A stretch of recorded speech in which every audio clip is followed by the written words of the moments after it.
आणवीय कक्षकोना प्रकार।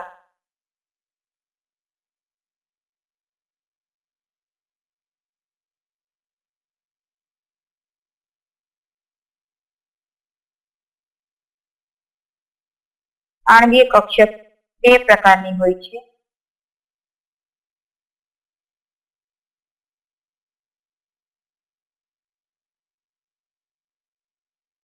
પહેલું સિગ્મા પ્રકાર, બીજું પાઈ પ્રકાર। સિગ્મા પ્રકારમાં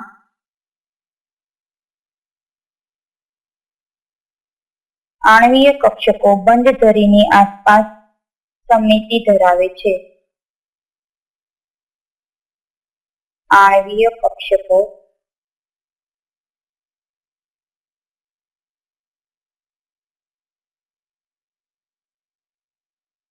બંધ ધરીની આસપાસ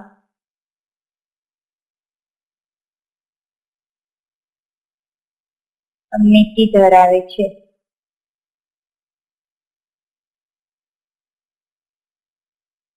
પાઈ પ્રકારની आणवीय कक्षको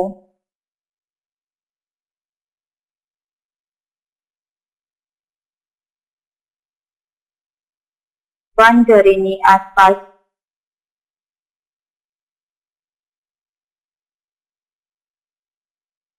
સમમિતિ ધરાવતી નથી।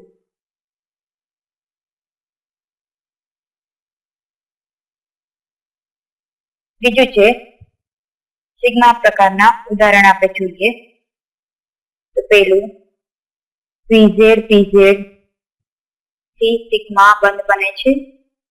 બીજું FF, ત્રીજું SPZ। પાઈ પ્રકારમાં પહેલું PX PX, બીજું PY PY।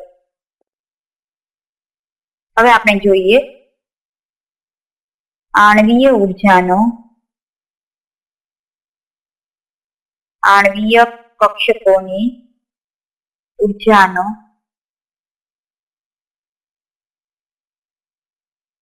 ચડતો ક્રમ।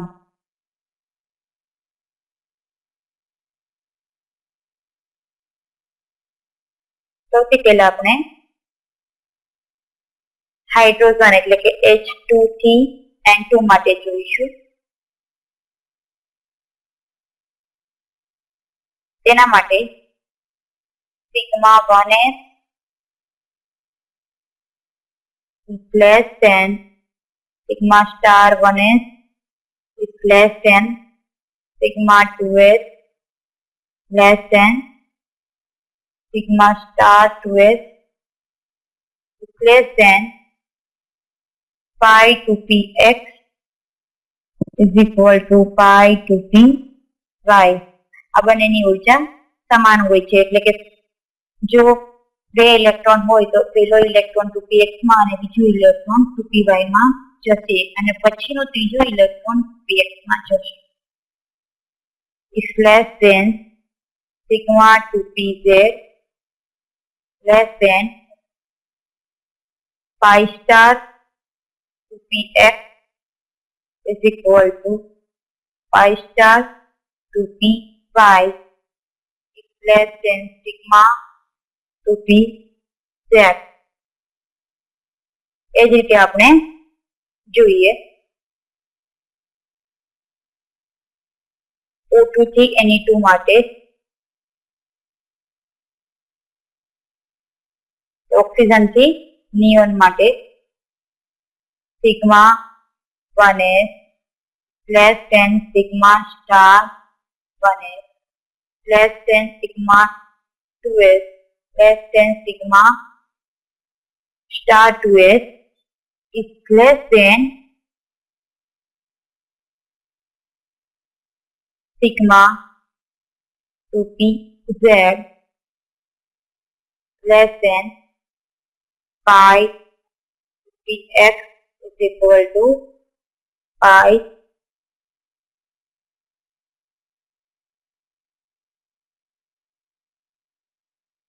2p y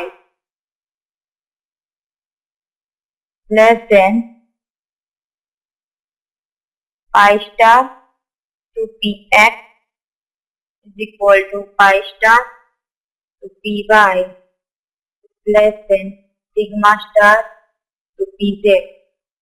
એટલે કે જો ઇલેક્ટ્રોન્સ H2 થી N2 ની વચ્ચે હોય તો તેમાં ઇલેક્ટ્રોનની ગોઠવણી આ મુજબ થાય છે. એટલે કે પહેલા 2px અને 2py માં pi 2px અને pi 2py માં ઇલેક્ટ્રોન ગોઠવાશે અને પછી જ ઇલેક્ટ્રોન સિગ્મા 2pz માં જશે. જ્યારે O2 થી Na2 માટે ઇલેક્ટ્રોન સૌથી પહેલા સિગ્મા 2pz માં દાખલ થશે અને ભરાઈ ગયા પછી તે pi 2px અને pi 2py માં દાખલ થશે. હવે આપણે કેટલાક સૂત્ર વિશે જોઈશું. તો સૌથી પહેલું છે બંધ ક્રમાંક. બંધ ક્રમાંકનું સૂત્ર છે તો બંધ ક્રમાંક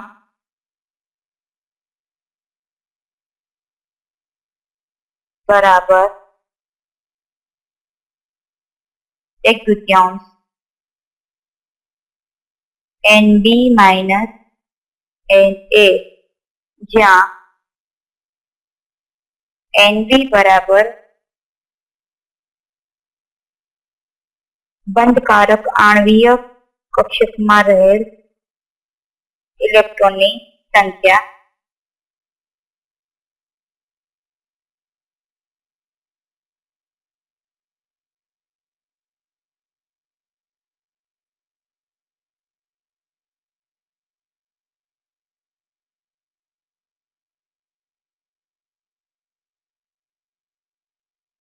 અને Na એટલે કે અબંધકારક આણ્વીય કક્ષકમાં રહે ઇલેક્ટ્રોનની સંખ્યા.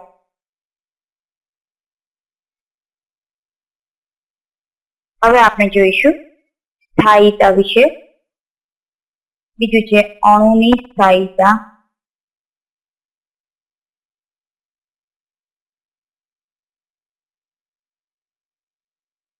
જો બંધ ક્રમાંક 0 થી વધારે હોય અથવા તો ધન હોય અથવા તો બંધકારક ઇલેક્ટ્રોન ની સંખ્યા અબંધકારક કરતા વધારે હોય તો અણુ સ્થાયી હોય. બીજું છે જો બંધ ક્રમાંક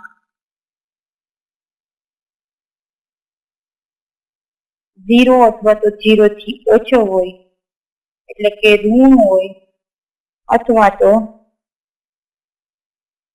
NB is greater than or equal to less than or equal to Na હોય તો અણુ અસ્થાયી હોય.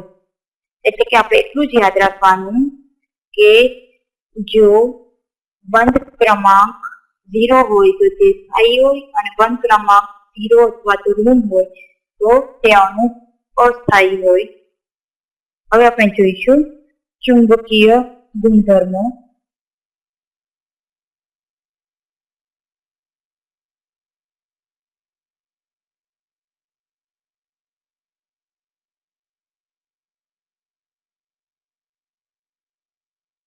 તો બે પ્રકારના પદાર્થો જોવા મળે છે. પહેલું છે અનુચુંબકીય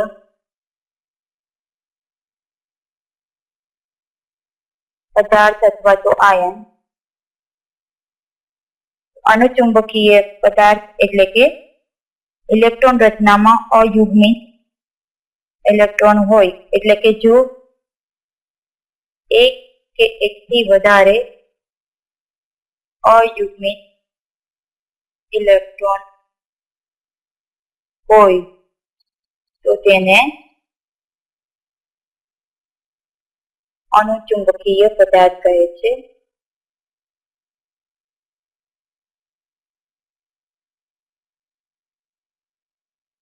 બીજું છે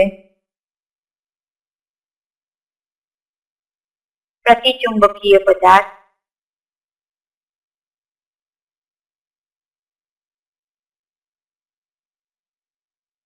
એટલે કે જો બધા જ ઇલેક્ટ્રોન્સ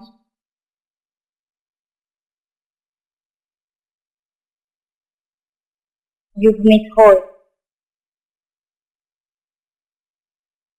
તો તેવા પદાર્થને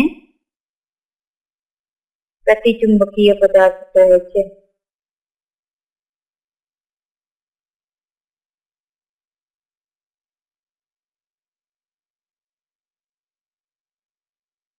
ફરી એકવાર આપણે જોઈ લઈશું. બંધ ક્રમાંક એટલે કે 1/3 Nd - Na. Nd એટલે બંધકારક ઇલેક્ટ્રોન યુગ્મ. આણ્વિક કક્ષકમાં રહેલ ઇલેક્ટ્રોનની સંખ્યા. Na અબંધકારક આણ્વિક કક્ષકમાં રહેલ ઇલેક્ટ્રોનની સંખ્યા. અણુની સ્થાયીતા. જો બંધ ક્રમાંક 0 થી વધારે હોય તો સ્થાયી અને 0 થી ઓછું અથવા તો 0 હોય તો તે અસ્થાયી હોય. ચુંબકીય ગુણધર્મો. અનુચુંબકીય પદાર્થમાં એક અથવા એકથી વધારે અયુગ્મિત ઇલેક્ટ્રોન હોય અને પ્રતિચુંબકીય પદાર્થમાં બધા જ ઇલેક્ટ્રોન યુગ્મિત હોય છે.